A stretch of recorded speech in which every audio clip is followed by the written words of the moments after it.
Ciao, benvenuti alla quarta puntata di Pazza Epoca Vittoriana.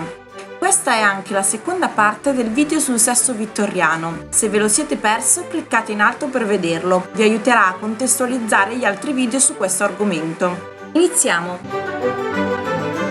L'isteria piace a tutte. Abbiamo visto che le donne vittoriane erano represse sessualmente. La morale di allora le voleva assessuate, incapaci di provare piacere, e nella remota possibilità che fossero in grado di sentire un qualche godimento, avrebbero dovuto reprimerlo. Per le donne c'era però un'interessante scappatoia che consentiva di aggirare la repressione del piacere sessuale, ovvero essere o fingere di essere affette da isteria. Una malattia i cui sintomi variavano dal mal di testa a episodi epilettici e a sbotti verbali, e che prevedeva come rimedio il massaggio pelvico.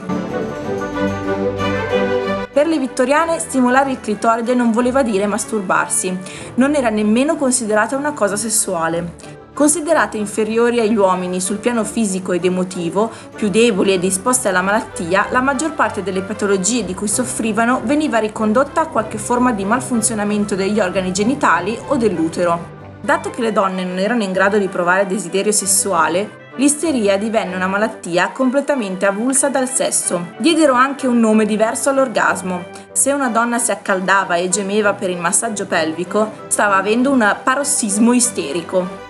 I medici si convincevano della rassicurante idea che solo la penetrazione potesse stimolare sessualmente le donne, per cui all'inizio nei circoli medici lo speculum e gli assorbenti erano più controversi di un vibratore. Se una donna desiderava una stimolazione clitoridea, era chiaramente un'isterica, e così la teoria si propagò. All'inizio del Novecento si era constatato che il 75% delle donne soffriva di isteria. Ma è la piaga dei nostri tempi. Azzarderei quasi a dire che ne soffre la metà delle donne di tutta Londra. La causa risiede in una iperattività dell'utero. Quando si manifesta nella forma più grave, obbliga a interventi molto drastici, internamento, chirurgia persino. Ma nelle sue manifestazioni più leggere, ninfomania, frigidità, melanconia, stati d'ansia, è assolutamente curabile. Interessante. Questa malattia dilagava come il raffreddore, forse perché quasi ogni comportamento femminile poteva essere indice di isteria, e la cura erano le dita magiche del dottore in un'epoca dove pure farsi il bidet era da sgualdrine. Il clitoride veniva stimolato finché la paziente non chiedeva di smettere, ed era un trattamento che doveva essere ripetuto nel tempo. L'idea del massaggio pelvico viene dal medico greco Areteo di Cappadocia, che descriveva l'utero come un animale dentro un animale. Secondo la sua teoria, l'apparato riproduttore, se lasciato a se stesso, poteva spostarsi in modo indipendente e strangolare la donna dal di dentro. Per questo doveva essere rimesso al suo posto con massaggi di oli profumati. Questi oli dovevano essere applicati con un massaggio vigoroso intorno al clitoride, cosa che produceva un effetto ristoratore sulla donna. Con un po' di olio di muschio, una goccia. Seguito da olio di lino, questo abbondante.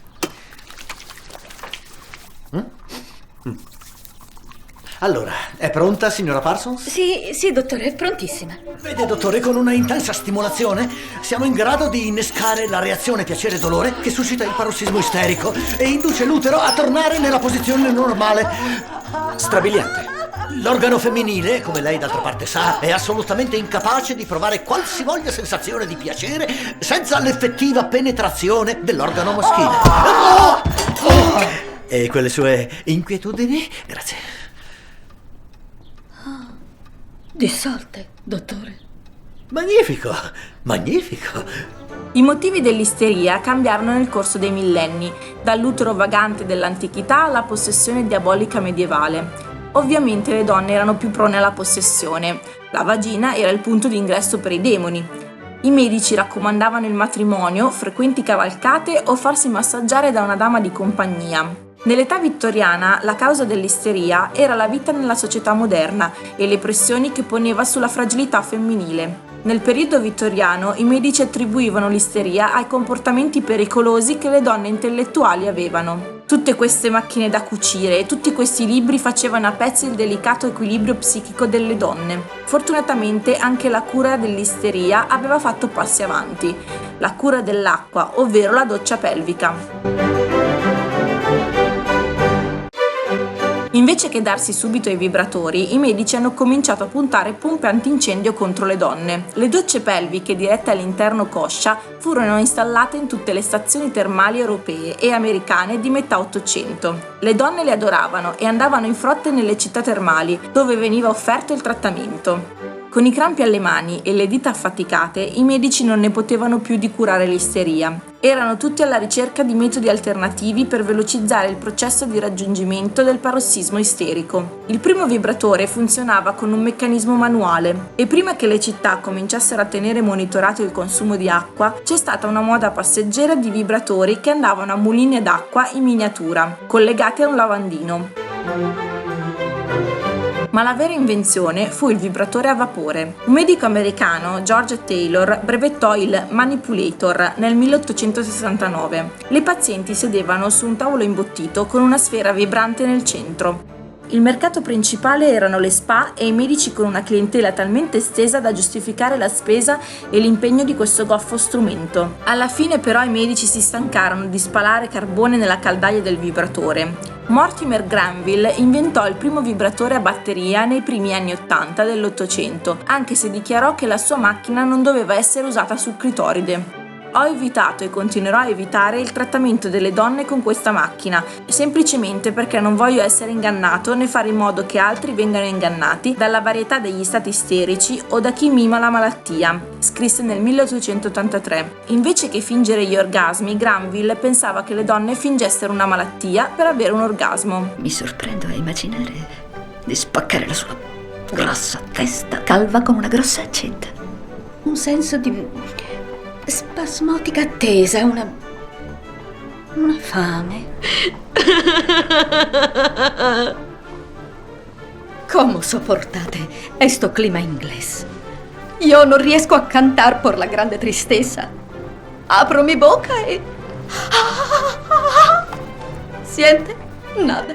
La batteria del vibratore di Granville pesava molto, ma era anche portatile. Con l'arrivo del Novecento le batterie divennero più piccole e le donne cominciarono a comprare vibratori per uso domestico. Un catalogo della Sears del 1918 pubblicizza un motorino domestico con molte prese, compresa uno per il vibratore. I vibratori erano pubblicizzati soprattutto nelle riviste femminili fino agli anni 20 del Novecento, secondo la compagnia di sex toy Good Vibrations. Secondo l'Antique Vibrator Museum, quando negli anni 20 i vibratori cominciarono ad apparire nei film porno clandestini, divenne difficile ignorarne la funzione sessuale. Forse come risultato di ciò, le pubblicità dei vibratori cominciarono a sparire dalle pubblicazioni rispettabili.